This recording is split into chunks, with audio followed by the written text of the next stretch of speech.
Ayo, legends, what is cooking? We are back with another reaction video today. Precious friend of mine, Neff, released another, crypto video actually about blockchain, tag crypto, what kind of thing that is, how it influences stuff. And we're going to check it out. Taking around 17 minutes, so let us have a look. All right, and here we go. Neff is the actual account, 1,670 subscribers. Subscribe as well.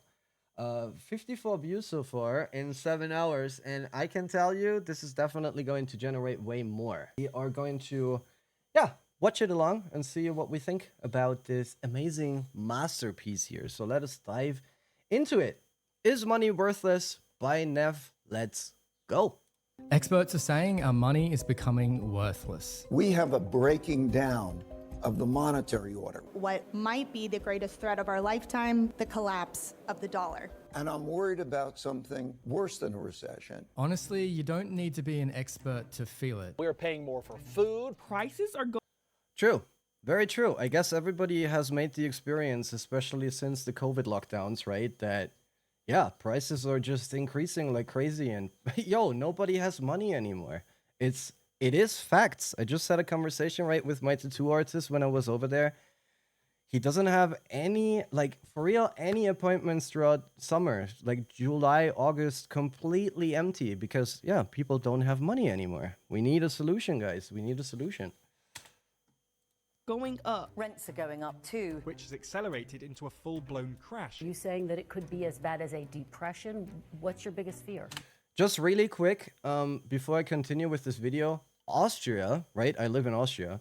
Austria has one of the biggest issues when it comes down to that, just because a lot of the money that is inside the country is money that was given out over generations, right? So if you don't have somebody like a testament or whatever where you get some money from, you can't afford your life in Austria anymore. That is facts.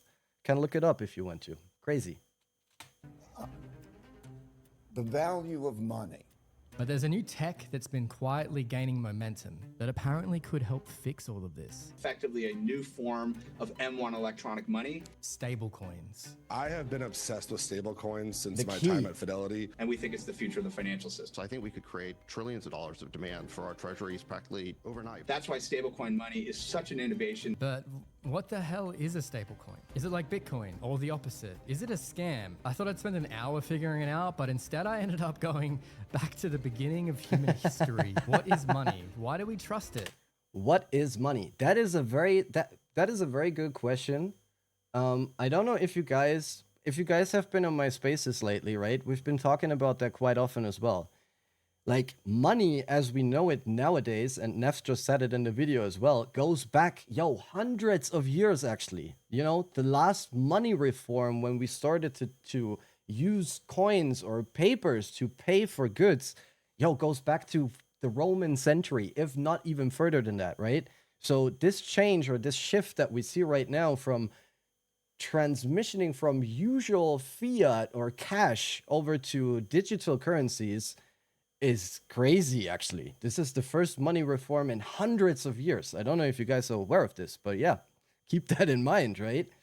Who controls it? Can we upgrade it? If stablecoins really are the next version, do they fix the system? Are my eggs and my beer with my mates gonna get any cheaper? Or is it just a rebrand of the same old problems? And this story, it all begins with a chicken. With a chicken? 10,000 years ago. There's no coins, Okay. no cards, no numbers, just This must have been such a beautiful time, for real. barter. Take You've me got a back chicken, there. I've got some grain. We argue, we swap, we hope it's fair. But barter gets annoying fast. What if I don't want your chicken? And what if I only want half a chicken? Ancient Mesopotamia. We're using clay tablets to track grain IOUs. Basically, receipts. You lend me 10 bushels of barley? I'm gonna write it down. That's money now. Next stop, ancient China, 1200 BCE. So basically they started off with loans. Not really loans, but it was you owe me this and that amount of money or goods for whatever you got, right? Smart. Why don't we do this until nowadays like that, for real? let's get trading back.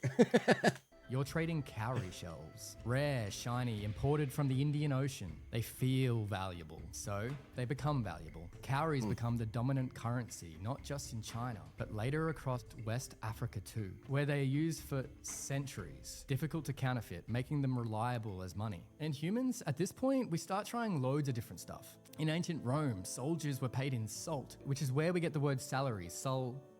Salary. For real? Is this facts? Yo, crazy. This is crazy. I didn't know that. Crazy. The Aztecs used cacao beans. Native Americans traded wampum, beads made from shells. Beautiful, portable. Treaties were written in it. Medieval Finland and Russia used squirrel pelts. Basically, if it was rare, portable, or hard to get, someone tried to use it as money. Which brings us to Lydia. 700 BCE, modern day Turkey. Someone finally goes, what if we made our own money? They melt down precious metals into round coins, then stamp them with a lion's head, a royal seal. Boom. Official currency. Hard to fake, easy to carry. Boom. Official currency. The king says it's real, so... But see, this is what I meant before, right? Like, this goes back to 700 BCE, basically. And this is where we started to create money, where we started to create actual cash, like stuff that you can give other people to pay with it, right? 700 BCE, ladies and gentlemen. We are in 2025. And now we're actually starting to make money digital. Let's go. Oh, it's real. 600 CE, we're back in China. The Tang dynasty. This time, it's paper. Government-backed. Doesn't really catch on until the Song dynasty in the 11th century. But once it does, it changes everything. Even Marco Polo writes home, what the hell is this stuff? They're using paper as money? But before we go to Europe, Micronesia, the island of Yap. Here, people used... Island of Yap? massive limestone discs, rye stones. Some were 12 feet wide. Too big to move, so they didn't. Ownership was tracked by oral tradition. Everyone just knew who owned which rock. You want to buy a house? Just say, hey, that big rock by the tree, it's hers now. And everyone then agreed that it now belonged to her. And it worked. You see? This is a system that kind of would have always worked, right? But we kind of changed it. Like, in my opinion, if we wouldn't have this digital revolution right now, right? If you could say it like that, I have the feeling we would most likely in a couple of 100 years go back to the system, right? Because if money is worthless and we don't have anything anymore that kind of defines a value as we do right now with digital currencies, right? Because this is like not endless, it's like limited, right? Then we might have gone back to like actual trading, because if you can't pay for any goods anymore, or if money is not worth anything anymore, what is the only solution if I need anything from anybody, right? Most likely trade services or goods. Even more bullish, in my opinion, than paying some stuff with money. But yeah, that's just me. Value didn't come from portability. It came from social consensus. Honestly, it was like an analog stone blockchain. Back to paper money, but in Europe. Centuries after China first created it, thanks Marco Polo, they try it, but it's messy. To make it feel real, they back it with stuff. Gold, silver, sometimes both. That's And here the we are. bimetallic standard. You get a paper note, this amount is worth X amount of actual metal. But every country did it differently, trust got a bit shaky, banks collapsed, the world needed a standard. Britain goes, all right, from now on, pounds get backed by gold. Only gold. Terrible accent. I live in England, what am I doing? Boom. Shout out to you, my man. The gold standard was born. Other countries followed. The idea? You could literally trade your paper money for gold. Like, 1 for 1. It kept things stable. But then, war, inflation, depression. By the 20th century, it started falling apart. The 1940s, World War II. In POW camps and bombed out cities, trust in money collapses. So people improvise. Cigarettes become the unofficial currency. They're portable, divisible, and always in demand. It wasn't just prisoners. Civilians across Europe traded them too. Not because they were backed by gold, but because everyone agreed they had value. Fast forward, it's August 15th, 1971. Nixon goes on TV and announces, I have directed Secretary Connally to suspend temporarily the convertibility of the dollar into gold or other reserve assets. The gold standard is over. Money is no longer backed by metal, just paper and belief, called fiat currency. After that is where we moved to digital banking in the 80s, 90s, and noughties. Credit cards, online transfers, apps. Money slowly became just numbers on a screen. Paper notes or cash start to have... It's actually fascinating, right? When you consider how fast, or not how fast this happened, but like how the use cases of money and all this digitalization basically happened within the last 50 years, right? And beforehand we were kind of sticking to this old system forever. So if we actually consider that adoption or crypto use is going to happen within the next 2 or 3 weeks, then we're most likely way off, in my opinion. have legal limits in countries like where I'm from. Australians could face 2-year jail sentences under proposed laws that limit the use of some cash transactions. If you zoom out, we as humans have thought about money differently so many times and in so many different ways. We went from barter to commodities, to coins, to gold, paper backed by gold, and then just paper backed by belief, and then digital pixels backed by more belief. You know what a fugazi is? Well, fugazi, it's fake. Yeah, fugazi, it's a wazi, it's a woozy, it's a fairy dust. Fiat money, the original sin. That's not a phrase that I came up with. Economists at Deutsche Bank, the CFA Institute, and a bunch of financial historians all use it. They use it specifically to describe what happened in 1971, when Nixon cut the dollar's last connection to gold. But why did Nixon do it? There must have been a reason. Were things not working? Well, yeah, they weren't. They weren't really working for a while, which is why in World War II we had the cigarettes thing happening. People were starting to lose faith in money, trust. The gold standard was... How much faith do you have right now in money? Let me ask you this. was rigid. Great for discipline, but terrible for flexibility. When economies crashed or war broke out, governments needed a way to act quickly. Fiat, money not backed by gold, gave them the ability to do that. It was a new tool, and it was kind of brilliant. It clicked for me when I started to think about fiat like antibiotics. In a crisis, it can save the patient. Governments and central banks can inject cash, print money, lower interest rates, and just generally stimulate the economy when there's a recession, a global crash, or even pandemics like when COVID happened. You know what is crazy about that though? Like, this is something that we all know, right? And we accept this just so casually, right?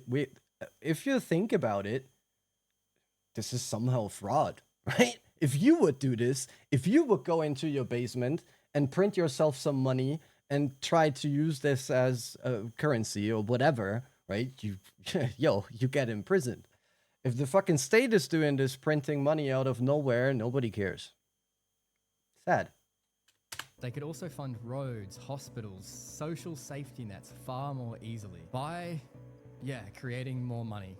They weren't restrained by having to get gold to make the money. They could just make it. To the person who is about to grab their car keys and go to the ATM and take out $3,000, you say what?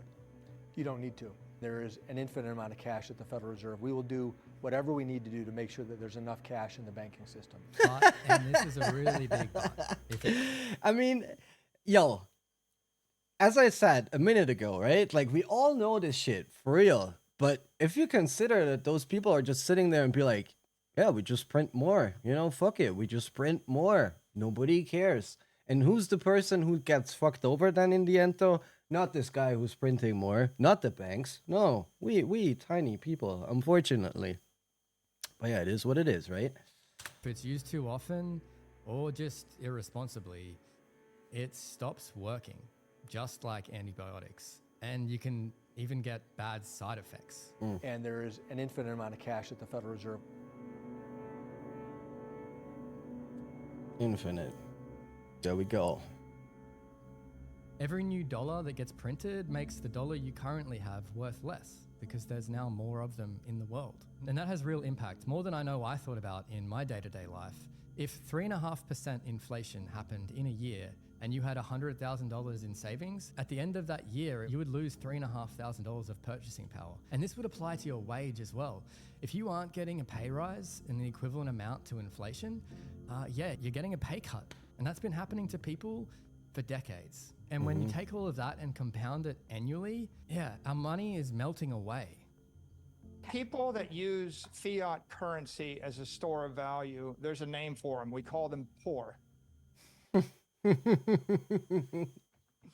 But it's so right. It is actually right. And I guess anybody that is around here for quite some while already realizes this, right? This doesn't come just down to money. We see that with housing, right? Like real estate.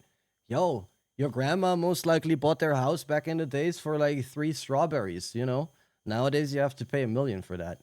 I mean, of course, real estate is different to the topic that we're talking about here, but even there you see how much like actual goods have been risen in value because money is worth so much less, right? Because then your house wouldn't be worth $1 million if anybody could just build a house for the same amount of money, right? Without limits on printing, governments borrowed more, spent more, and global debt exploded. It's now over $315 trillion, which is more than double since the last crisis in I mean, just look at this chart, right? 2008. Oh, well, let me get back here for a millisecond. Just look at this chart. 1971. We're talking about 50 years. 50 years. Look at this chart. Right? $315 trillion, which is more than double since the last crisis. And this is also the reason, by the way, right, why we see all those movements taking place right now with Trump and coins and Bitcoin and whatever you could imagine, because this is the only way to get out of this debt. But most likely, Neff is going to jump into this as well. 2008, and that's scary. With so much extra money pumped into the economy, asset prices like houses and stocks shot up. I just said it. Might not actually be becoming more valuable. The money that we use in society is just becoming worth less. It's exactly the same thing, but you just think about it in the opposite way. So if you owned assets, you got richer, or inversely, if you didn't own those assets, you got left behind. And those assets became harder and harder to reach because what you were earning, money, it just could never get there. This is a wildly Exactly. They were known just theory like, amongst boom! economists called the Cantillon effect. Fuck you over the Anybody period that's of rich time. in the world, they own property. The royal True. family of Facts. That is facts. Also for me, like this is something that I always had up my mind, right? If I ever make a decent amount of money, the first thing that I'm going to do is not invest in stocks or whatever you could imagine, man. I'm buying a fucking house. For real. I'm buying property. Doesn't even need to be a house. It is already enough, at least around here in our area, if you buy some acres and let them just sit for a couple of years. For real. Best value proposition, in my opinion. England, it didn't sell all of its property in central London in order to buy, currency or paper money. As the world became more tech savvy, instead of upgrading the system, we just upgraded the interface. We took this flawed system and put it onto our screens, our laptops, our mobile phones, and I guess it felt like an upgrade. But in reality, it just compounded everything and made it happen faster and faster. Digital banking doesn't equal digital money. They're two very different things. So this 1971 thing, the Nixon shock, it wasn't just a small thing. This one event could be the root cause of so much of our economic problems in the world, and likely why a lot of economists call it the original sin. Simply flooded the system with money. Yes, we did. That's another way to think about it. We did. Where does it come from? Do you just print it? We print it digitally. So we as a central bank, we have the ability to create money. Think about it, right? Think about it. I said it before. If you do that shit in your basement, you're getting and jailed within a second, right? If the fucking states are doing it or the feds are doing it, oh, it's okay. It's okay. It's not like, let's print some more, right? They're now saying that stablecoins could be the fix. So what are they and how? Now we get into the just topic. like a dollar. Same value, same use, just with upgrades. And yeah, it's crypto, but not the scammy kind. In fact, it's the opposite. It's really boring, but that's what makes it so special. Unlike the rest, it doesn't swing up and down in value. It just uses all of the tech that crypto has to improve what we already have. Stablecoins stay stable using something called pegging. No, not that kind. Well, I know what you thought about, you dirty bastard. It just means one thing is locked to the value of another thing. Always equal, 1 to 1. The most common type is cash backed. For every $1 of stablecoin, there's technically $1 sitting in a bank somewhere. It's like a digital IOU. And that stablecoin, it becomes your claim ticket. And how do you know that that backing is real and someone's just not lying to you? Blockchain. That's the thing that powers Bitcoin. Public ledger, visible to everyone. And this is the thing, right? This is the thing that normies or non-crypto users don't understand. Like blockchain and crypto are so different things. For real. For real. Crypto doesn't equal blockchain and the other way around, right? So, yeah. For everybody out there that is still wondering, blockchain tech is the future. If crypto is, that's the question. But blockchain tech 100% is. It says, yes, this dollar is backed. It's totally legit. Here's where, here's how much. I see a lot of similarities to ancient Mesopotamia and the gold-backed dollar. Of course, not every stablecoin works the same way. You can technically make that 1-to-1 be anything, right? Some are backed by crypto, some are backed by gold. Some use algorithms and weird setups, and those experiments have had some pretty catastrophic failures in the past. But when it is backed properly, that's when it becomes usable. Like, go to the grocery store and buy some milk usable. Because if something costs $2, you have $2. That's the point. Stablecoins are already providing some massive benefits around the world, like instant payments anywhere, no international borders. There's close to no bank fees, which is a pretty big deal when you consider that last year there was $50 billion in bank fees paid. It also provides access to the unbanked. There's no central entity that's going to say, no, you're not allowed to have access to money. And I think this is one of the biggest issues that we have to face right now, right? And I'm saying this just for the fact that I've been working a lot with this clientele, if you could say it like that. Also because of my family and so on. My grandfather is like a real estate guy, right? Pretty big, who just did like villas and big farms and shit like that. Yo, you can't even imagine, right? Access to the unbanked, how much impact that actually has, especially on people that already have money, right?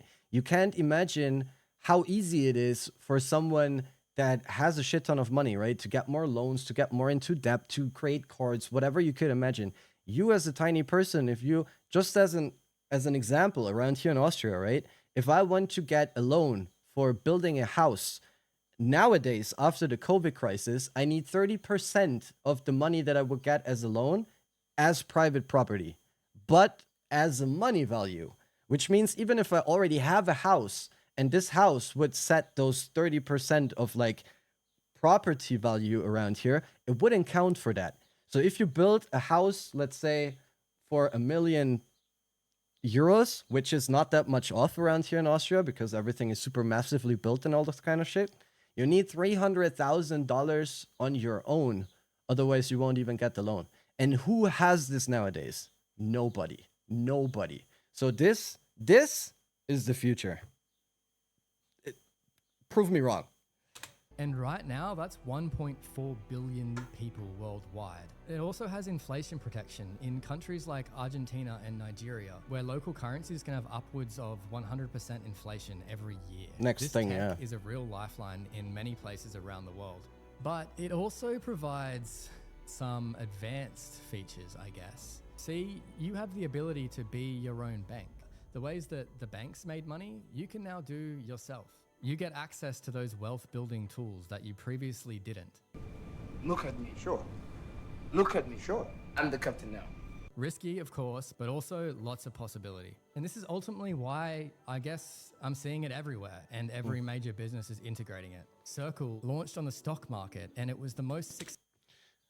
This, I've seen your tweet, by the way, my brother, that you missed out on that as well. Sorry about that. Successful debut in the last decade. Shopify is rolling out USDC payments. Stripe just launched payments across small to medium. Stripe just acquired Privy, by the way. Just on the sideline.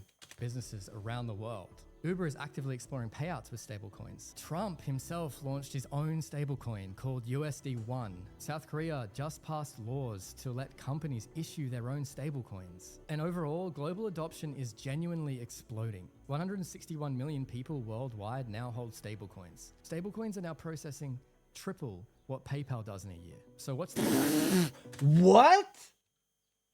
Okay, this is crazy. Okay, this is wild. I didn't think that 3 times. Wait, I need to. Where's my mouse? I need to look at this again. Stablecoins. Trump himself launched his own stablecoin called USD1. South Korea just passed laws to let companies issue their own stablecoins. And overall, global adoption is genuinely exploding. 161 million people worldwide now hold stablecoins. Stablecoins are now processing triple what PayPal does in a year. Triple what PayPal does in a year? Okay, this is crazy. I knew that adoption is already taking place, but that it is in such a scale existing already, yo, it's crazy for real. I didn't know that. Yo, okay, we are shifting. It is shifting, right? GM Andre. So what's the catch?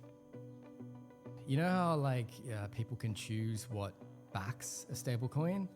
Most of the stablecoins right now, they operate backed by cash or fiat. So a lot of the problems that fiat created, they aren't completely solved. The biggest stablecoin is called Tether, and they have 61% of the market share, $110 billion in circulation, which is backed by cash equivalents, so not always cash. The second is USDC, which has around 25% market share, with over $33 billion in circulation, backed by cash and treasuries. This means that using these major stablecoins, you still have a lot of the downsides of fiat money. And in terms of centralization, Tether and Circle are both fairly centralized. They're almost like modern banks. So you are trusting these issuers. And while Circle offers public audits backing up what's in circulation, Tether doesn't really have that level of transparency. Well, for once, the rich white man is in control. Bitcoin advocates will say that stablecoins aren't far enough. Bitcoin is the real solution, decentralized, finite, uncensorable. And honestly, they're not wrong. But Bitcoin has downsides, primarily around volatility, just like almost all other cryptos. It makes it pretty hard to use in day-to-day life, like budget for your rent or earn your wages in. You can't operate a society functionally with something that fluctuates 20% every month. So I see stablecoins as the bridge, a hybrid solution using this technology that I really think is important, blockchain. Think of it like this. Bitcoin is digital gold.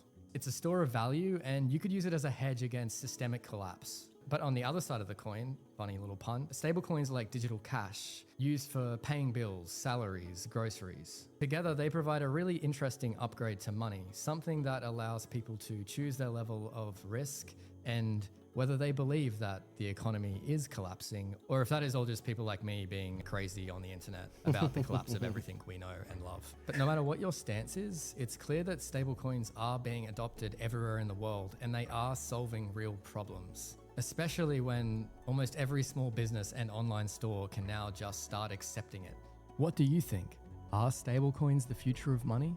Thank you for watching this. I'd really appreciate it if you subscribed, liked, shared it with your mom, shared it with your dad, shared it with your kid, shared it with whoever you want to share it with. I don't know, your cat, your chicken. I appreciate it. Crazy good. My man, crazy, crazy good. Look at this. I have goosebumps right now. I'm totally honest with you.